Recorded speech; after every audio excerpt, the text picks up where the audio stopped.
Carmaker Ford announced Tuesday that it's scrapping plans to build a $1.6 billion auto plant in Mexico.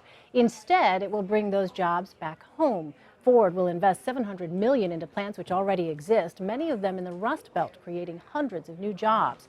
Ford's move came just hours after President-elect Trump put out a tweet threatening GM, writing, quote, General Motors is sending Mexican-made model of Chevy Cruze to U.S. car dealers tax-free across border. Make in USA or pay big border tax. Here to discuss what that back and forth means for Mr. Trump's relationship between the incoming Trump administration and U.S. businesses, John Heilemann is Bloomberg Politics co-managing editor. Jamelle Bouie is a CBS News political analyst and Slate chief political correspondent. And last, certainly not least, is Anne Gearan, a Washington Post national political correspondent. Now, before we get started, I want to play a bit of sound. Here is what the CEO of Ford said earlier today on CBSN about whether the president-elect's use of the bully pulpit on Twitter played a role in their decision. One of the factors that we look at is what we expect to be a more positive U.S. manufacturing business environment under President-elect Trump, and also looking at the pro-growth policies and reforms, both tax and regulatory reforms, that he's been talking about.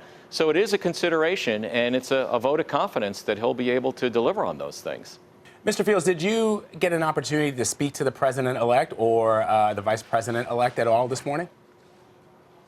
We did have the opportunity this morning to speak to both the president-elect and also the vice president-elect Pence, and we talked about the announcements that we are making today, and they were very pleased that we were investing here in our facilities in Michigan and adding on the jobs and basically adding on to the leadership position that we have here in the U.S. because we are the #1 producer of vehicles in the United States today, and we're the #1 employer of hourly workers here in the United States today.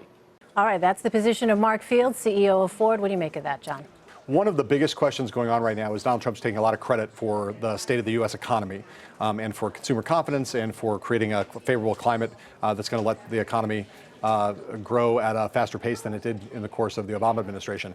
Hearing this, Mark Fields is not the only corporate CEO right now who is singing a song that Donald Trump will like to hear.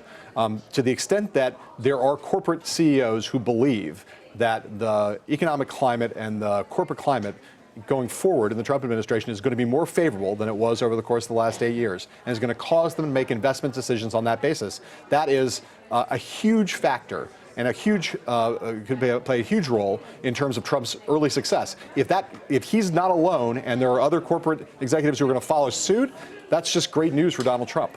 Jamelle, what are your thoughts on this notion that there's a more favorable feeling in the big business community here with Donald Trump coming in as the president?